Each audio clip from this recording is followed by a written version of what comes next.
So when I was asked to share a little bit about how I think about crafting a year-long scope and sequence, and also some of the lessons from the leadership journey, I figured I would do it with a song. So I brought along my trusty sidekick, and I figured that I would play. Just kidding. I don't actually play guitar. My wife does. But I do have some thoughts to share.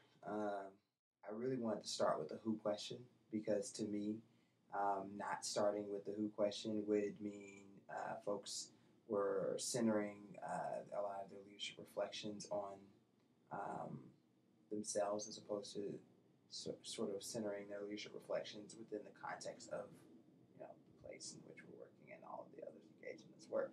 So I wanted to start there, and from the who question, we actually added on the why and then the what through theory of change work, and then the how. And actually, I think one of the lessons that we learned this past year was it actually works best when there's an integration of a lot of the questions through the experiences that we have throughout the year. And so next year we're going to, again, start with a lot of the who question, but I think we're going to try more activities that that bridge a lot of the questions so that people can really start thinking earlier in the program about some of the why and the how and the what, and we can build upon their thinking along those four questions throughout, as opposed to adding on bits and pieces of each of those questions. In terms of our leadership journey to Albany, one of the cool things about our trip to Albany is we took about 50 total participants, but only 26 of them were core members.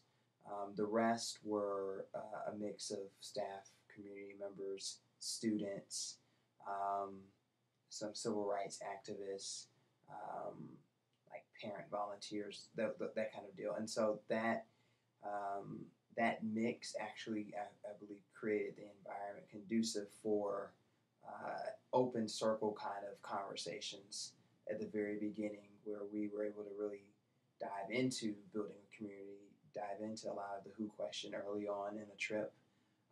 And I think it also created a dynamic where a lot of the D&I conversations that typically don't fully happen, where, I think in times past when we have a conversation about students or about communities, we're talking literally about students or about communities, as opposed to talking to students and talking to representatives from the communities that we work in.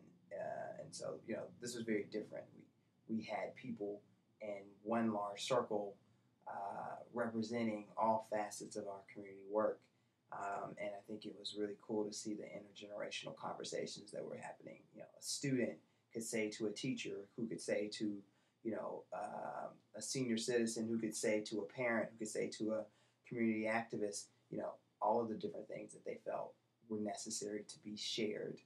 And the most important thing was that people were listening to each other, and voices were heard. I think that was one of the most powerful pieces of our journey. I think the other piece was we went to a community where we were invited. Our connection was through some of the community members that we brought with us.